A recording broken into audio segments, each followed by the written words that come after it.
I think it's our emotional well-being would be a good definition, and wellness as it applies to how we feel and how we think, and how we're functioning at that level. So I'm Dr. Denise Levin. I'm a staff psychologist here in the Counseling Center.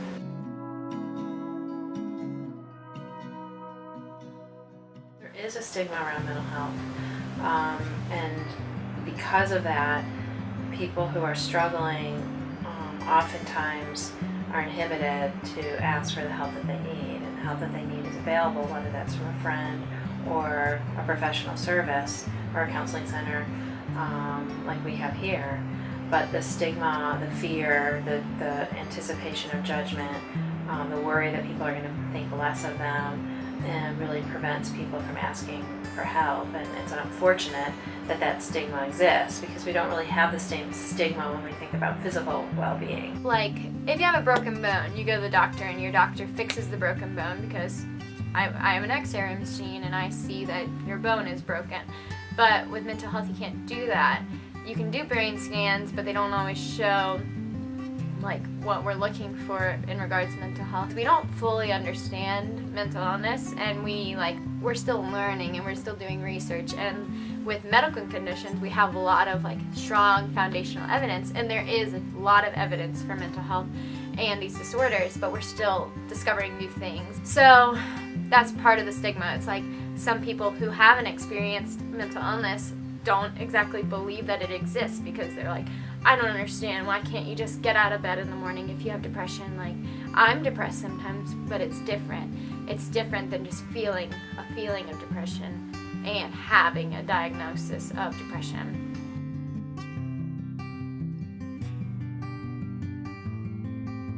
Stigma is there because I think messages that have existed in our culture about help-seeking behavior, should sort of deal with it on your own, suck it up. The thought of losing our mind kind of freaks us out, and I think through associating the mind with losing it or going crazy, we've kind of taken that, and just anything that has to do with your mind, you don't want to have anything wrong with your mind because you're going crazy. And I think a lot of it has to do with the horror movies and stuff like that, and also the fact that when you are dealing with a mental health concern, it can be very isolating and hard to understand. And I think when people interact with someone or anything that they don't understand, they often kind of jump to conclusions that may not always make sense, or just something that's standardized, oh, it's just crazy. And it's a way to kind of blow it off and kind of forget about it, which is horrible. Because of a lack of knowledge and general understanding of mental illness, it's important for people who don't understand to just listen to people who have these disorders, and not write them off right away oh, I know about depression because X, Y, and Z. It's about really understanding each person's experience with their disorder. I think a way in taking a step forward is, really, I guess just being open,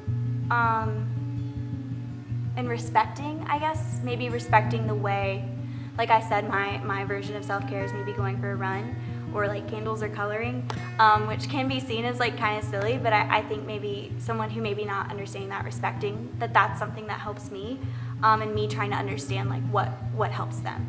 And I just think the biggest way that we can maybe improve and move forward is recognizing that we are whole people, and that the mind is just as important as the body. I think that right now that's your mind isn't even in the conversation. So the first step would definitely be bringing that into the conversation.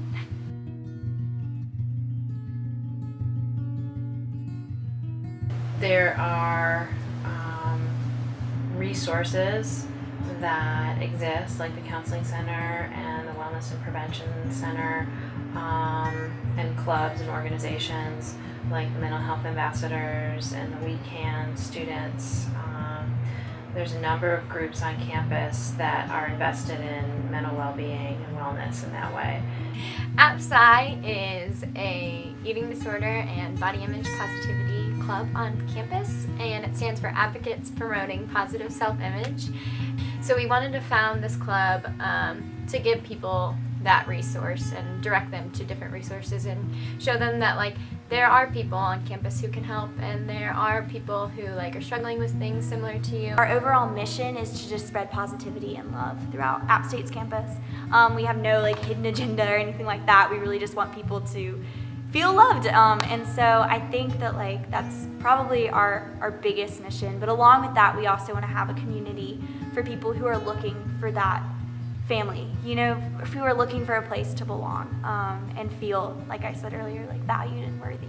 We're trying to start, I guess, a lot of like traditions. We have Cutting Ties with the Tags, where we cut the size tags off of a bunch of donated clothes and just sell them. So it's this whatever you feel good in kind of shopping experience. And I would just love to see that really grow and have just like kind of turn into a bunch of like people performing and people shopping and just a whole thing of like loving every part of what makes us human, and something that everybody looks forward to on campus. By cutting out the tags of these, it makes it like a more objective experience for shopping, and it's not about like, am I small enough to fit into this size small, or am I like too big to fit into this medium? It's more about like, hey, do I feel comfortable in this? Like, does this make my body feel good when I present it to the world? Or like, hey, I really like this color or this pattern, and opposed to like looking at the size like, oh, this is not gonna fit me because it's a size small. It's like, hey, I think I want to try this on because I like the way it feels, or I like the way it like might look.